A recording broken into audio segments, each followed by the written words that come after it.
ও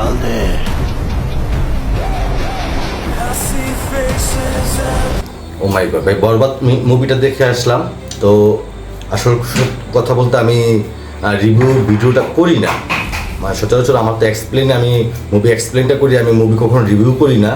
কিন্তু মানে বরবাদ দেখে আসলে রিভিউটা না করে থাকতে পারলাম না। এর প্রধান কারণ হলো আরিয়ান মির্জা। আরিয়ান মির্জা কি আপনারা জানেন? সাকিব খান লুকটা দেখছেন, যে লুকটা আমি দেখলাম, আপনার মানে কার কার বিশ্বাস হচ্ছে যে এটা সাকিব খান? মানে কি লুক, কি অভিনয় করছে! মানে আরিয়ান মির্জার চরিত্রে আমরা সাকিব খানকে ছাড়া আর কাউকে কল্পনাই করতে পারি না। এই চরিত্রের জন্য, আরিয়ান মির্জার জন্য, এই বরবাদের জন্য সাকিব খানই থাকবে। সাকিব খানের যে অভিনয় স্কিল, এটা এই বরবাদ না দেখলে কোনোভাবেই আমরা বুঝতে পারতাম না। হ্যাঁ, প্রিয়তমাও সাকিব খানের একটা ভালো একটা চরিত্র আমরা দেখছি, অভিনয়ের দক্ষতা দেখছি, তার থেকে বেটার দেখছি আমরা তুফানে। কিন্তু এই দুইটার থেকেও মানে কয়েকটা স্টেপ উপরের লেভেলের অভিনয় করছে এই বরবাদ মুভিতে সাকিব খান। হ্যাঁ, আমরা সাকিব খানকে চিনি না, অনেকে চিনে না, মনে করেন যে আমি চিনি সাকিব খানকে, যদি আমাকে বলা হয় এটা বাংলাদেশের নায়ক, আনবিলিভেবল, এটা কখনোই বিশ্বাসযোগ্য না, যে সত্য কথা।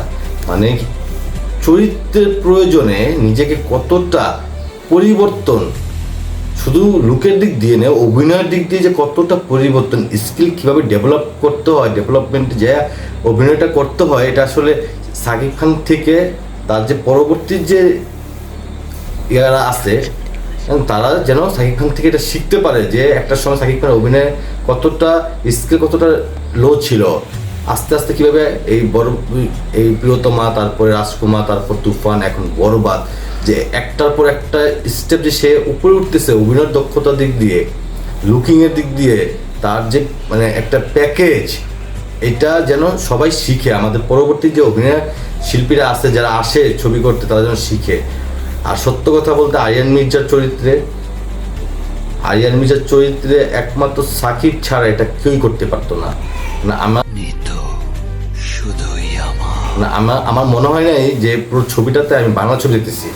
যদি এই ছবিটায় তামিল বা হিন্দি ভাষা দিয়ে দেওয়া হয়তো, এটা মানে ওই ছবিটা হয়ে যেত, যেমন আমরা ইন্ডিয়া দেখি, প্যান ইন্ডিয়া মুভিগুলি দেখি, যে এরকম আমার কাছে মনে হচ্ছে, যে সত্য কথা।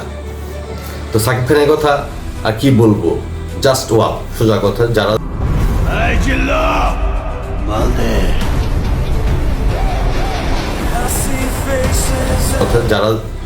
অনেক জানেন আমি রিভিউ করি না, হ্যাঁ, তো অনেকে ভাবতে পারেন বা এত প্রশংসা করতেছে, আসলে ভাই প্রশংসা দাবিদার, এই জন্যই করতেছি। প্রশংসা যদি খারাপ হতো অবশ্যই নেগেটিভ কিছু বলতাম, হ্যাঁ নেগেটিভ কথা বলবো, সমস্যা নেই। কিন্তু সাকিব খানের যে পজিটিভ দিকগুলি দেখছি, এটা পজিটিভলি আমার বলা উচিত, এই জন্য বলছি। বাকিটা আপনারা দেখবেন, ভালো লাগলে জানাবেন। আর এই লুকটা কেমন লাগছে, এই লুকটাই আমার কাছে সাকিব খানের সব কিছুই মানে প্রমাণ করে দেয় যে সাকিব খান কতটা স্ট্রং। নিতুর কথা তো বলতেই হয়। নিতু চরিত্রে আমার যতটুকু মনে হয়েছে বা আমাদের মনে হয়েছে যে ইদিকা পল is the best choice of director. পরিচালকের মানে সঠিক সিদ্ধান্ত ছিল ইদিকা পলকে এই নিতু চরিত্রের জন্য নেওয়া। অনেকে বলে শুনি আমরা, আমাদের সিনেমা প্রেমী বলে বাংলাদেশে কি অভিনেত্রী নাই? হ্যাঁ আছে, কিন্তু আমার মনে হয় না বাংলাদেশে কোনো অভিনেত্রী এই নিতু চরিত্রটাকে এত সুন্দরভাবে ফুটিয়ে তুলতে পারত। যাই হোক, এটাও পরিচালককে ধন্যবাদ, যে সুন্দর ক্যাস্টিংটা খুব সুন্দর হয়েছে। আরিয়ান মির্জা চরিত্রে আমরা সাকিব খানকে দেখছি, নিতু চরিত্রে আমরা ইদিকা পলকে একদম বেস্ট। তার ইদিকা পলেরও এটা তার ক্যারিয়ারের বেস্ট একটা অভিনয় করছে। তারপরে তো মিশা সওদাগরের কথা বলতেই হয়। মিশা সওদাগর যে আসলে শক্তিমান একজন অভিনেতা, আবারও সে প্রমাণ করলো আসলেই মিশা সওদাগর একজন শক্তিমান অভিনেতা বাংলাদেশের। তারও অভিনয় কিন্তু অনেক ডেভেলপ, মানে আমার মনে হয় যে মানে ছবি যতটা ইয়া হয়, আপনার বাজেট বা কারিগরি দিকগুলি আছে, এগুলি যতটা ভালো উন্নত মানের হয়, হ্যাঁ, পরিচালক যতটা স্মার্ট হয়, অভিনয় শিল্পীর থেকে অভিনয়টাও মনে হয় ওভাবে মানে আপ বাই ডে আপ তারা বের করে আনে। মিশা সওদাগরও অভিনয়টা পরিচালক সুন্দরভাবে বের করে আনতে পারছে, এই জন্য পরিচালক অবশ্যই ধন্যবাদ প্রাপ্য। তারপর হ্যাঁ, নিতুর বাবার চরিত্রে আমাদের বাবু ভাই অভিনয় করছে। বাবু ভাইয়ের অভিনয়ের ব্যাপারে তো আমাদের কিছু বলার নাই, তবে তার যে সময়টা আরেকটু মানে তার চরিত্রটা আরেকটু ভালো ফুটায় তোলা যাইতো, তাহলে সে যে পরিমাণ মানে শক্তিমান অভিনেতা তার ওই পুরোটুকু আমরা পাইলাম না। এটা সৈয়দ আহমেদ সেলিম, সেও একজন ভালো অভিনেতা, তারও কাহিনীটার অতটা বিন্যাস আমরা পাই নাই। হ্যাঁ, সেও খুব ভালো অভিনয় যতটুকু পাইছে, স্ক্রিন টাইম যতটুকু পাইছে, তবে আর একটু স্ক্রিন টাইম ভালো হলে, বেশি হলে মানে ভালো হতো। যাই হোক, তবে আরেকজন কথা তো বলতেই হয়, শ্যাম ভট্টাচার্য, যেটা আসলে সাকিব খানের পরেই এই ছবিটাকে মানে যে নামটার উপরে আর কি, মানে সাকিব খানের পরে যে নামটা আসলে ছবি সবচেয়ে বেশি মানে প্রাধান্য পাইছে, সেটা হলো জিল্লু। জিল্লু জিল্লু জিল্লু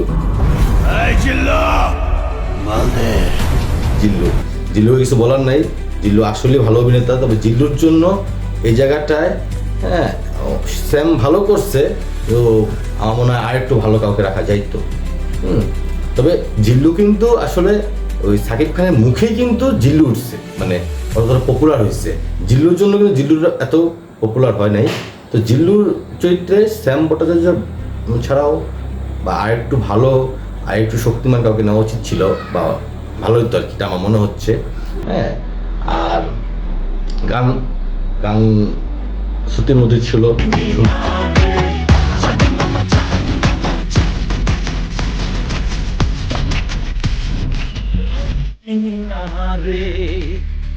শুনতে ভালো লাগছে, কানে ভালো লাগছে, যদিও অতটা মনে হয় মানে যেমন ইন্ডাস্ট্রিতে একটা গান অনেক দিন থাকে, এরকম গান মনে হয় হবে না, মানে শুনতে তখন মানে ভালো লাগছে।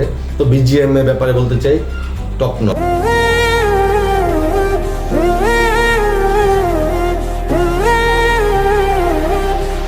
টপ নয়েজ বিজিএমগুলি ছিল, টপ নয়েজ বিজিএমগুলি ভালো হয়েছিল, বিজিএমগুলি এনজয় হয়েছে, এবং জায়গা মতো যেখানে বিজিএমটা দরকার ছিল সেখানেই বিজিএমটা দেওয়া হয়েছে। এটাও মানে এডিটিং যারা করছে তাদেরকে আসলে ধন্যবাদ দিতে হয়। আর সর্বশেষ যার কথা বলতে হয়, অভিনয় যারা করছে,